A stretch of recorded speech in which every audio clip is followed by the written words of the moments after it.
proof beyond a reasonable doubt that he had the intent to kill Catherine Woods when they can't even say it's him.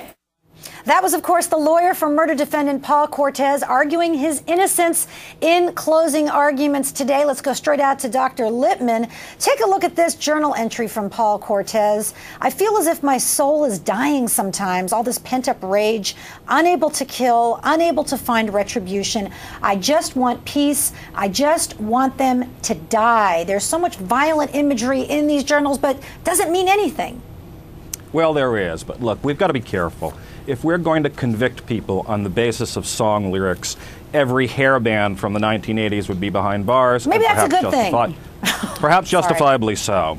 But look, I think there are three pieces of evidence here which are much more powerful when put together that really do, I think, make a very strong case for guilt. Number one, on October 17th, the first breakup that Cortez had with Woods, he called her on one day, the day of the breakup, Lisa, 57 times in a row, calling and calling and calling and calling. This is an obsessive, narcissistic rage, a breakup that I've seen on both a psychologist and a JD, and I've seen it on both sides again and again in cases of spousal abuse and attack.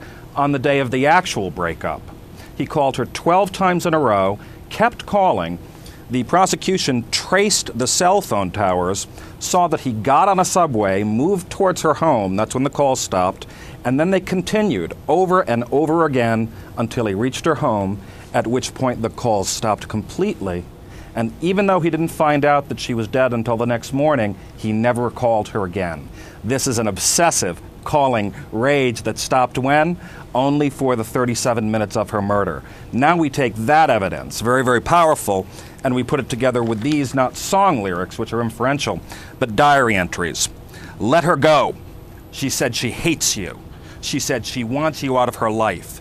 She must burn more than you wanted her to. This is violence. All right. And so this is not song lyric. This is violence. Yeah, and these are the words that he wrote. Marguerite is his friend and his staunch defender. Your response?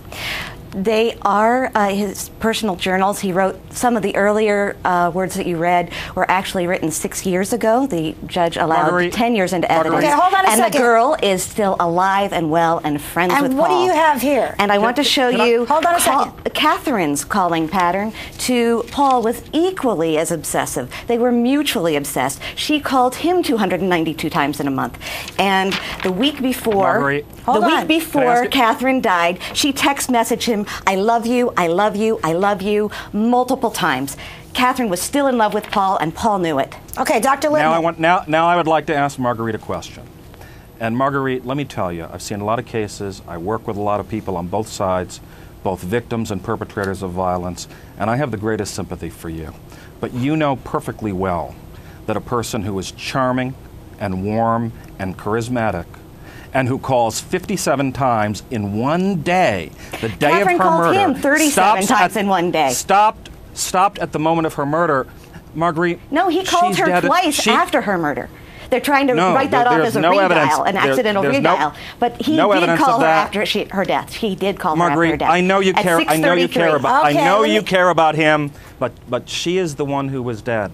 All right, well, Leah, let me leave it right there because this is a tough question, and this may be exactly what the jury is mulling over as they deliberate the outcome of this case. We are on verdict watch. They've gone home today. They're going to pick this thing up tomorrow. Laura Italiano, Dr. Alan Lipman, Marguerite Shanuda, thank you all.